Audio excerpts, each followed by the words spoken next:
Welcome to the Awesemo Early Bird Podcast. I'm your old pal Emac coming to you with Thursday NBA action. The last three games we have before the All-Star break starts in earnest. I am joined by one Lofty, Dave Loughran. Talk to me, fella. How are you doing? Good, man. Looking forward to this All-Star break. Got to tell you, it's been a long and fun season so far, especially over here at Awesemo. Our first NBA season at Awesemo. But definitely looking forward to a little bit of a break. We'll get a couple days off. We'll bang out some new content on the site as well, not NBA-specific DFS per game because there won't be any, but we're still going to have plenty of stuff going on at awesemo.com, so be sure to check in. All right. Now, a couple housekeeping things. We gave away the random drawing for the 1 full year of Awesemo premium content by leaving the comments on the YouTube section. However, you still have time. By the time you hear this, you'll have, I think, one more day to go to the Awesemo_COM Twitter page, the pinned tweet up at the top. Follow the instructions, do what that says, and you will be entered. There is one more chance to win a full 365 days of Awesemo premium content for upcoming content that we have, because it's a 3-day weekend. Oh, no, there's no NBA. But we do have a little deal that we're doing for anybody that's already got a package. Hint, hint, nod, nod. If you were to buy an NBA package now, this would apply to you. We're giving them, during the All-Star break, access to all of the other sports. That's a special surprise thing that we are offering today. Think of it as the anti-Valentine's Day gift, a gift to yourself, perhaps not your significant other. But if you use the promo code EARLYBIRD, all one word, you can get 1 full month of any package, including anything with the Fantasy Cruncher add-on, and that will get you 50% off the first month of pricing. So it's actually the complete opposite of a gift to somebody else because it's just going to take you away from them more. Yes, it's a gift to you. It's a gift to you. Right, but it's not just a gift to you. It's an anti-gift to everybody else that you're around. Yes. If you're not married and looking to be single, or if you're married and looking to not be able to sleep in your bed. I was going to say, or looking to be single. Yes. Then definitely take us up on this because we've got the NASCAR duels. There's 2 NASCAR races. These are minor short races on Daytona. Last weekend was the Clash, but we do have the Daytona 500 kicking off the Super Bowl of NASCAR. That is on Sunday. We'll have content projections and ownership projections from that, but we also have content for the duels that take place on Thursday. We are going to be ramping up all of the NHL content. We're putting that first, front and foremost, and that'll be a fun time. And then there is a tiny little bit of NBA. You're going to get behind the paywall. We're going to have a little bit of content for the Rising Stars game. That is just going to be a quick cheat sheet write-up of things to look out for. That's a little trickier game. It's harder to project what's going to happen because figuring out what minutes are going to be taking place a little tougher, but we are going to tackle that for projections. We will have projections for the NBA All-Star game that takes place on Sunday, and that is coming personally one Alex Baker. He is overseeing those particular projections himself, so you got to love that because he'll be using them too. Diving in here, Lofty, and then we'll get to the games. Nobody's on a back-to-back. We have Charlotte. We know that Tony Parker is doubtful with a back injury for Atlanta. Kevin Huerter is probable with an ankle. Jalen Adams is going to or already has had his 2-way contract converted, but he is dealing with an ankle injury and is questionable. But just a reminder, Jeremy Lin is now with Toronto, so that there either could be a few extra minutes like for some of the key people like we saw against the Lakers, therefore the Hawks, or we could get another wild card variable into the mix. For the New York Knicks, Emmanuel Mudiay and Frankie Ntilikina is going to be out both through the All-Star break. For New Orleans, Elfrid Payton still dealing with an ankle injury. Coach Alvin Gentry says, I don't know that he's going to play. I don't really think so. But he did not rule him out. Oklahoma City, we have Dennis Schroeder is out for the birth of his child, so congratulations to him and his significant other. Jeremy Grant out with an ankle injury, so that will be interesting. And then who was it that snuck into that game, Lofty? Dion Burton. That was the guy. Patrick Patterson started. We'll get to that, but I just wanted to throw out Deontay Burton, undrafted free agent, 4-year college player, played for I want to say Marquette and Iowa State. He played at 2 different colleges. So I was trying to look him up and find out some stuff, Lofty. He was not a full-time starter at any of those stops. So just throwing it out there. We'll go, of course, by position, as we do here on the Early Bird podcast. Lofty, point guard, the floor is yours. All right. Well, with only 3 games, there's a whole lot less to talk about here. You mentioned that nobody on back-to-back, so that makes life a little bit easier. You had a bunch of back-to-backs on Wednesday with 11 games. So I think and by the way, there's no shortage of monster contests. DraftKings has got these corny Love Bug and Heartbreaker and all this ridiculousness, but money's money, and there are plenty of sizable contests. The $214 entry, $200K, $50K to first. The $14 Love Bug, $400,000. So $100K to first. Yeah, no shortage of that. We'll dive into point guard here. Russell Westbrook against New Orleans. Absolutely love him.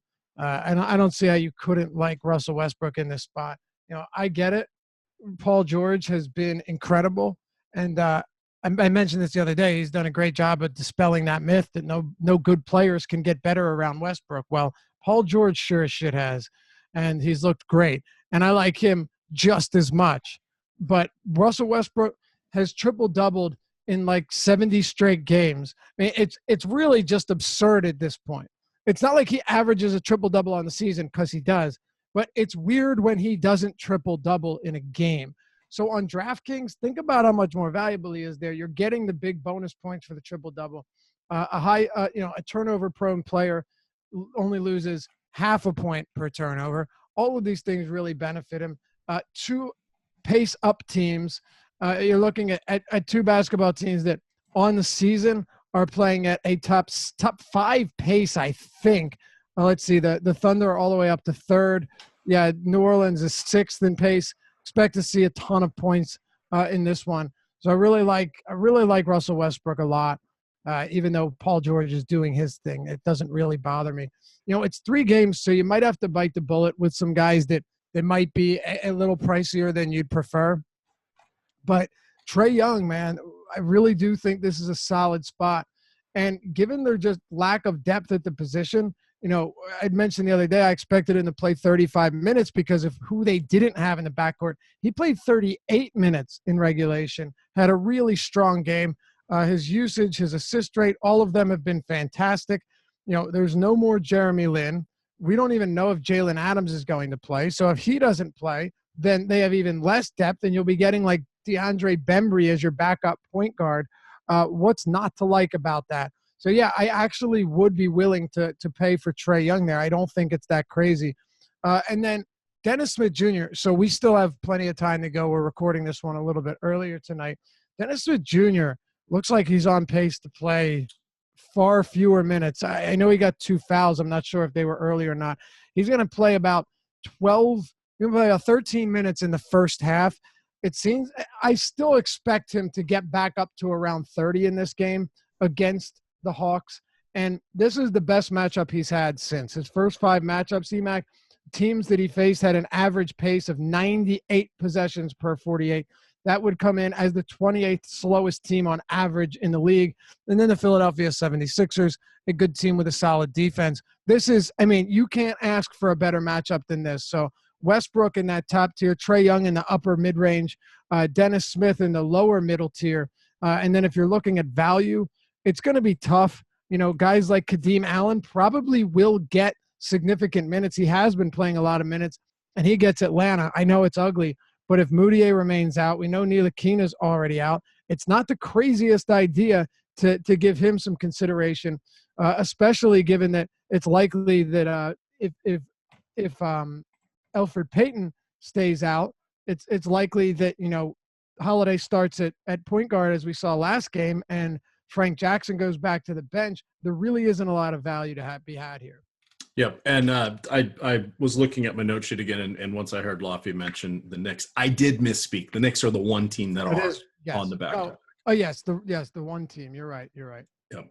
I was doubling up on notes pages, and there's a lot of stuff crossed out. I'm on the last page. Do better next time, Emac. Yeah, my giant legal pad. I'm on the last page, so I was trying to make it work. I didn't want to write on the cardboard. So, but did you finishing up point guard Trae Young? It will be interesting to see if LeBron lets him live through the All-Star break, because he'll be attending there as part of the Rising Stars game. Did you see him nutmeg LeBron last night? Oh yeah. Pass between his legs. Oh my God. Yeah. How embarrassing are the Lakers right now? Seriously. I mean, they're a mess. Unbelievable. Should LeBron have left the team in Cleveland? Is an interesting question. I would have suspected we would have seen Love back a little bit sooner, and they would have, had not made as many deals as they did. Yeah.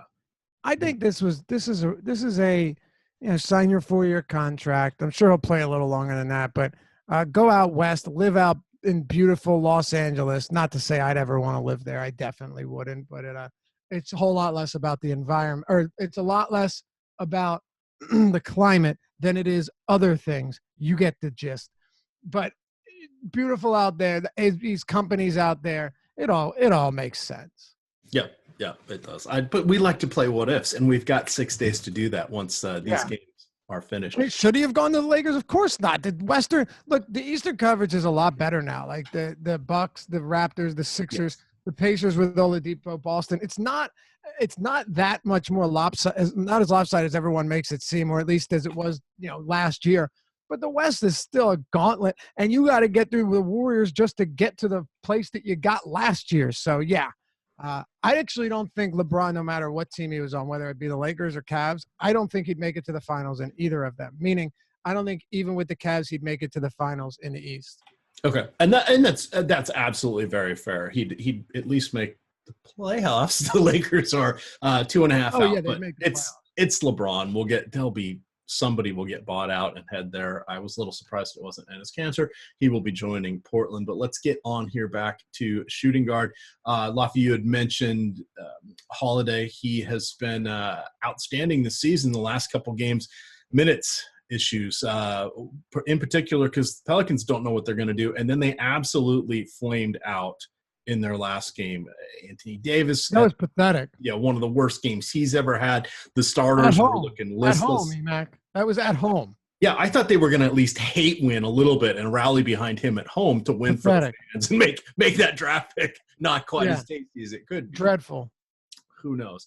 But he is the lone top option. Otherwise, on DraftKings, we drop all the way down to Jeremy Lamb at 5,700 as the next most expensive guy. You've got Evan Fournier, Nick Batum, Terrence Ross, likely to play Kevin Huerter. So we've got some intriguing options, but then it really falls off because you're looking at Deonte Burton, who I think, with Schroeder ruled out, given our lack of value, Burton probably is not the craziest idea. I mean, normally we'd never really be considering this, but I don't think it's outrageous to consider Burton as somebody that you could do worse than him, put it that way.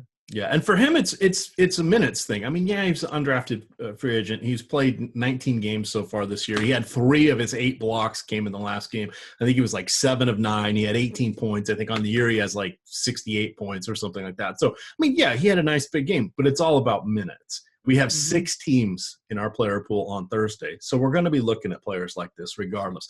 Of the more known names here, if you were looking at Batum or Terrence Ross, Huerter, Fournier, Lamb, anybody stand out more than any of the others? Because these are going to be the same 5 guys we see once again when we get to small forward.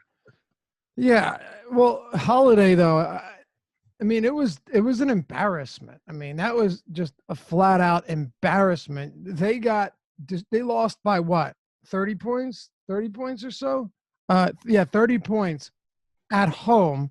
Like you said, you would just in front of that your home crowd. I know it's funny. They booed Davis his first game back and then cheered him when he made his first bucket. They don't know what to do. Poor fan base over there.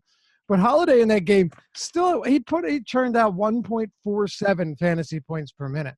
Like Holiday, given that pace, if he had played his normal 36 minutes, you're talking about what, 53 fantasy points. You can't, of course, prorate it, but sure, I can, because why not? And he normally plays that many minutes. It comes down to whether or not this team is getting dumped on. And yeah, there's some concern that they won't be able to keep this competitive, but I don't predict blowouts. There's no they were 4.5-point favorites in that game. That's why I don't predict blowouts, right? That game was expected to be close. They were projected to win, and they lost by 30. So what's the point? There really isn't. You can say, hey, I don't think this game stays close or this or that, but it's a 3.5-point spread in favor of the Thunder, a 237 total. You're damn right I'm going to go back to Holiday here on a 3-game slate. There's no question I'm going to go back there. Why would you not? So he's the top guy at shooting guard for me. It's not close. And obviously there aren't many other options there. Jeremy Lamb has played 36 and 38 minutes over his last 2 games. That's encouraging. Meanwhile, Malik Monk in that span has played 10 minutes exactly in each. And Tony Parker is questionable or doubtful now for this game. Expect Lamb to continue getting big run here. That I like quite a bit. Kevin Huerter, probable for this one. He was embarrassing in that last game, but look, he's the type of guy that when he's not scoring or he's not shooting, he's literally doing nothing. It's the Knicks, so sure, if you want to get there, I can't necessarily fault you for it. But one thing that surprised me quite a bit, Emac, and I'm curious to know what you think about. I ended up having a pretty solid night last night, and I thought I was in some trouble because I had some Bazemore thinking, hey, he's got to get some run. Like, why would Bazemore not get some minutes in this spot? They literally have no depth in the backcourt whatsoever. You had like Bazemore, Huerter, Trae Young, and Bembry if he's backing up at the point. But you look at this game, and Bazemore was the last guy off the bench, I think, played only 16 minutes. It was Vince Carter, who everybody forgot about, played 24.5 minutes off the bench. I don't know if that's going to happen again, Emac, but if Vince Carter, plays 25 minutes at almost minimum salary once again, and he's small forward, but once again, maybe you could do worse. I feel the same way about Kadeem Allen and the same way about Burton. These aren't guys that you get excited about, but you're going to have to pull the trigger somewhere, and it's not going to be fun. And we saw with Bazemore last time, even with Jalen Adams out, he still only played 16 minutes. I'd rather go Nicholas Batum at the same price, no question, because at least I can get 35 minutes out of him.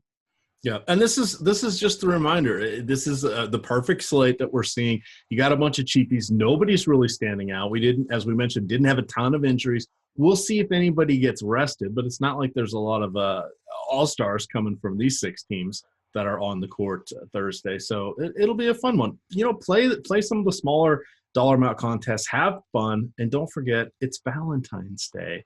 So you don't want to be mucking around with late swap unless, wait for it, you don't have that special someone. And then it's all about the late swap. Those of you on the West Coast. Lucky you. Yeah. Those of you out there on the West Coast are not going to have to worry because these games will all have tipped off by 5 o'clock your time. So no late games. There's a 7, 7:30, and an 8 o'clock there on the East Coast. Small forwards here. Got a couple decent guys up top. Paul George, 10,700. Argument that he is the best player on his team because he can make his shots. You've got Aaron Gordon. Your mileage may vary. You never know what's going to happen with him, but at 6,600 with this depleted player pool, he's in the mix. And then we got a bunch of the guys we mentioned at other positions. New guy I like, and I'm still going to be okay with him going into this matchup against Charlotte, is Jonathan Isaac. He's all the way up to 5,800, but he just keeps producing, and it doesn't feel like there's a lot left to harvest from this price point, but we need some lineup fillers here, and he's not going to kill us and could get us 30 fantasy points. What do you like here at small forward? Yeah, not a ton of meat left on the bone there, but I suppose. Was that you who said that? I heard somebody say that the other day, and now that's stuck in my head. It's a good one, right? I just started using it recently. Yeah, that's a personal creation with well, that's obviously not a quote I made up, but for fantasy, I haven't heard it before. Yeah. Yeah, you can start. You can start using it. That's fine by me, Emac. Don't worry. All right, I'll make sure to attribute that. All right. not a lot of meat left on the bone. The thing with me is like, okay, you could say in one case, well, he's only averaging 0.83 fantasy points per minute on the season. All right, that's the one argument to be made. But then the other argument is that Jonathan Isaac is 21 years old, and he's in his second year, and last year really didn't play much. So maybe he's actually getting better at basketball. That's very possible. He has sure looked better lately. It's also possible, and again, it's not something I've looked into all that much, but it's also possible that Steve Clifford has tapped into something and he's being used differently. It's actually something I want to look into over the break because he has been playing so much better. And it's not like his shot volume has been elevated outside of that one game where he got up 18 shots. I think Isaac's fine. You look at the total on this game, it's 215.5, 3-point spread. Magic's favored at home. The Magic are playing good defense. The Hornets don't play great defense, and their defense actually doesn't improve, believe it or not, with Zeller on the court. They do play at a faster pace, though, two more possessions per 48, which is kind of interesting. I guess my question here is, would you rather just pay a little bit more for Aaron Gordon, or are we liking what Isaac's doing enough to plug him in at an $800 discount? I think I probably get to Gordon there. Maybe I don't get to a ton of both. Of course, if you're playing 150 lineups on a 3-game slate, that's definitely different. But Jeremy Lamb's also here. He's getting a ton of run. Monk isn't. Parker's doubtful. I think that both should affect Lamb. Both will affect Lamb. Paul George is on another planet right now. And even when this unsustainable shooting comes back down, I still expect him to shoot well. And I still expect him in his 40 minutes in regulation to put up big games. So you have Gordon or George and Gordon and Jeremy Lamb, who we talked about. There are some plays here. And I will warn you with Kenrich Williams, I got off of him entirely once we heard that he was starting at small forward and not the 4. That's a huge hit for him. We saw it affect him big time. Didn't get as many shots around the rim. Shot 1 for 7. Finished with 7 rebounds in 32 minutes. Only 11 fantasy points. No, thank you. I'm off of that. But I don't have a huge issue getting to Kevin Knox if he keeps playing 35 to 38 minutes a game. Just shoot. Go out there in a pace-up, big-time pace-up spot against the league's fastest team, against the Hawks, and just don't be terrible. I could say the same about Taurean Prince. So I think EMAC, the more I look at the position, I can get to Knox or Prince or Marvin Williams, who are all playing 30-plus minutes, and take a little bit of a savings on Isaac. That's probably where I finish. Yep, and that's for me. I don't. Yes, Gordon has the upside, but he also will. He just breaks my heart every time I take him. So that's why I kind of looked at Isaac. But the price tag is definitely closing there. Gordon because he's coming down and Isaac because he's going up. With regards to Kenrich Williams, yeah, you're absolutely right. Him being at the 4 kind of hurt. But we also got to remember Jahlil Okafor's back. Now you got Julius Randle back in the mix. You got Davis back. Everybody's back. But he still played 32 minutes. That's what I'm saying. Like, he still got a lot of run, but it all came at the 3. Yeah. So that's just kind of the old Dante Cunningham role? Is that pretty? Yeah, you would think so. Or, I mean, Darius Miller, except Miller can shoot 3s. Yeah. So just be careful on past performance. We could see someone sit for the Pels. I kind of doubt it, but we could, and that would change things once again. But until then, things are a little tricky here. Looking and just to say, they might rest guys because the All-Star break's coming up and these guys are going. Well, if you look at Russell Westbrook and Paul George, great, they're going to the All-Star game, but the Thunder are only 4 games ahead of the Blazers and the Rockets. Yep. They want the home court advantage. They're not going to be resting anybody. If anything, these guys will do less during the All-Star break. So that's it's not like there's a guaranteed blowout either. Yes. You know? Yeah, exactly. So I wouldn't let that sway what I was doing in the slightest, just because you've got to bank wins when you can get them in the West. Plus, why rest them if you have – I mean, I know they're getting the All-Star break is coming up, but it's not like they're not going to have a few days off too. Right, and the All-Star break's not as short as it used to be. They're done. These last teams play on Thursday. The next group doesn't come in. I think there's 3 or 4 games next Thursday, and then almost everybody plays Friday and Saturday and so on. So literally, they're getting like a full week for the guys that aren't going to the game. So that makes a big difference as well.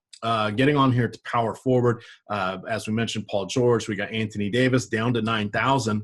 Feels about right. I'll take a chance on Anthony Davis at 9,000. 35 minutes of Anthony Davis can get 55, 60 fantasy points. We've seen it a bunch of times, and he's got the matchup against OKC. Hopefully that gets him rising to the challenge, but who knows? Who knows, Lofty? But him, you've got John Collins at 7,700, Julius Randle, 7,200 coming off the bench now. What do you like here amongst the handful of players we still haven't mentioned with the multi-position eligibility on DraftKings? It's funny. If ownership wasn't a thing, I would really like this slate.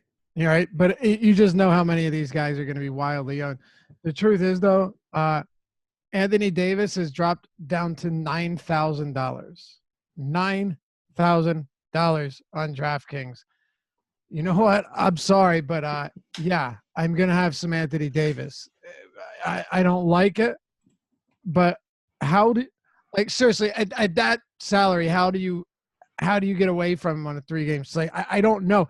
25 minutes of Anthony. I mean, he was terrible last game. What are we to say? Like, oh, he just doesn't care. He has no interest. I don't know. The game before that, he had 14 and 16 with 6 assists, 2 blocks, and 2 steals. The game prior to that, he had 32 points. I mean, what? I don't know. He only did shoot 8 times against Memphis, but it's kind of baked into the price now, and now it really makes you think. And Anthony Davis played, let's see here, he played 8 or 7 minutes in the first quarter. He played about 8 minutes in the second quarter, and then he played 9 minutes in the third quarter and never came back. So, put him around 32 minutes, 33 minutes or so, assuming it stays close. That's just a crazy price point, man. This game's got a ridiculous total, 237. Hell, if he played 26 minutes, I wouldn't be surprised to see him drop 58 fantasy points. I'm still on board. I mean, I like John Collins a lot too, as should everybody. 34 minutes the last game. Not as solid as we would have liked. He got off to a great start and kind of fizzled out, but what are you going to do? Julius Randle's another one. I'm not opposed to Randle, and he's crushed the Thunder in 2 games this year. He gets to get away from a little bit of that, a little bit of Steven Adams as well. But not only that, he played he played 22 minutes last game, and that was due to the blowout. So I would expect his minutes to come back up as well. I don't see why they wouldn't. I mean, they were just getting smoked throughout, and he's 72. I prefer Collins, and Davis isn't that much more expensive. Those are the guys that I'd really be targeting heavily. Dwayne Dedman at power forward is strong. If he gets 28 minutes, you expect him to put up solid numbers here. We talked about Kevin Knox. We talked about Gordon and Isaac. Vince Carter, if he plays 25 minutes and Jalen Adams is out, I don't know, man. I don't know. He's like a 0.85 fantasy point per minute guy. 20 fantasy points at that price on this slate might actually be enough to pay it off. And then you're talking about guys like Kem Birch and Amari Spellman, guys that you're happy if they get 18 minutes. It's ugly down at the bottom. I don't think this is the spot where you fully punt unless you're trying to take a flyer on Vince Carter.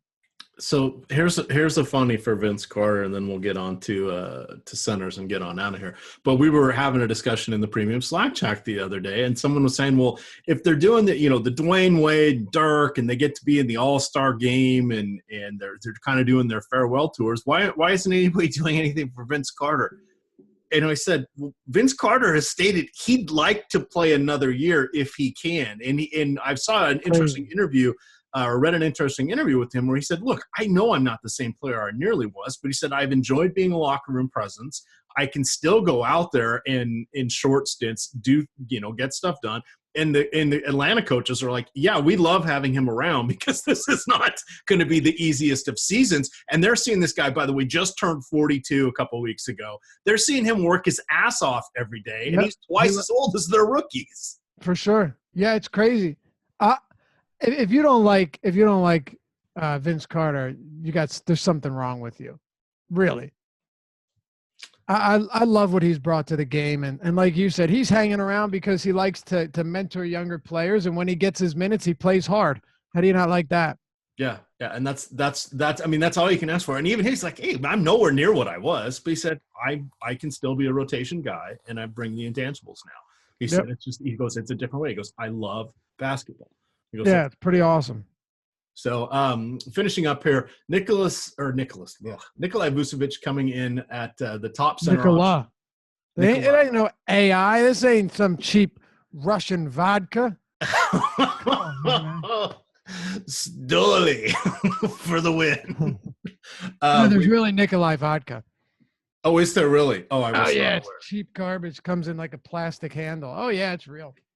I'm aware of 3-star vodka. Why would you name yourself 3-star? You're just like, we're bad and we're acknowledging that doesn't. Call yourself 4-star. Look at this. Nikolai vodka is produced out of Kentucky. Who would have thought? Sure sounds like it's. Is it a byproduct of their bourbon and whiskey or something? I don't know. It sounds Eastern European to me. Definitely. All right. Well, there we are. Das Vidania. So we've got Vooch here at 5 figures, but again, he's going to be one of the best raw point plays out there. Has not had the best games against Charlotte, but our mileage may vary, but he's still one of the top plays on the slate. And then dipping down, pretty much everybody else we've mentioned at other positions, with the exception of Steven Adams, DeAndre Jordan at 5,900, kind of a nice one there going against Atlanta, and then Jahlil Okafor, 5,300. That's a reasonable price. Yes, he is going to be battling Steven Adams, but wait for it. They're going to need him down there battling Steven Adams, keeping him off of Davis. So I like any of those guys. Anybody standing out for you? Perhaps a Mitchell Robinson, Cody Zeller, any others here? Yeah, Vooch at 10K. I mean, it's a little bit difficult for me, but that game against the Pelicans was incredible. He what was it? I think he was over 2 fantasy points per minute. I mean, yeah, they blew him out because Vooch was just crushing it, but that's amazing that he put up 57 fantasy points in 27 minutes, 2.1 fantasy points per minute. Amazing. But I probably don't pay 5 figures for him here. And the reason I like George more. I like Westbrook more. Holiday at 8,400 is a very solid discount. Anthony Davis, yeah, it's scary, but Trae Young, Collins, Dennis Smith, just going down the list, like there's some really solid teams you can make. Vooch is the best center on the board, outside of Davis, who we don't know what we're going to get from him, but it's tough to get there. So yeah, we talked Collins and Randall; they're eligible here.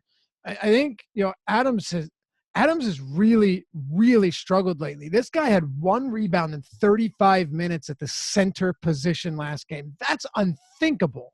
Really, Who does he think he is? Does he think he's Miles Turner?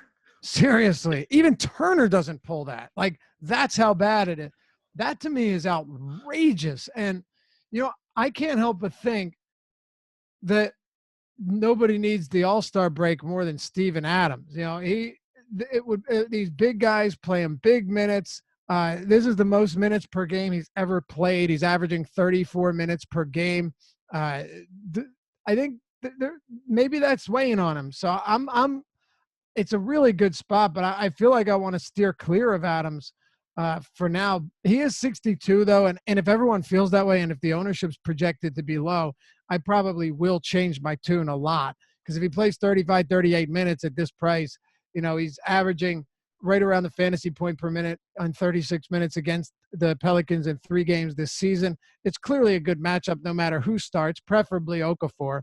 And like you said, I don't think Okafor is a bad play. If the Pelicans get blown off the floor, he plays 29, 30 minutes. If they don't, he probably plays 29 minutes. So I'll take it. You could do a lot worse, and he is still really, really cheap.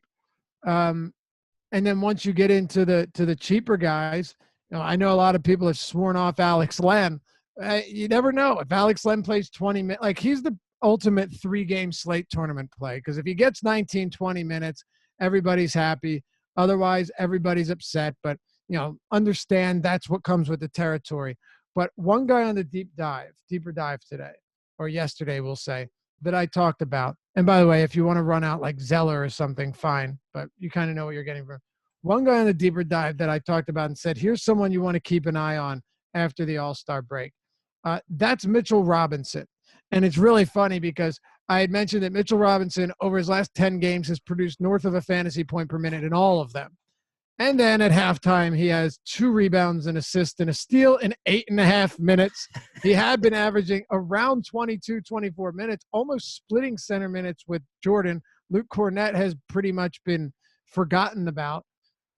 I do really think, though, that Mitchell Robinson goes completely overlooked, and having a bad game here where Luke Cornett might play as many, if not more minutes, could be matchup based because Jordan is a much better fit to guard Joel Embiid. Going up against Atlanta's unimposing front court, Mitchell Robinson could be the guy that makes a difference here.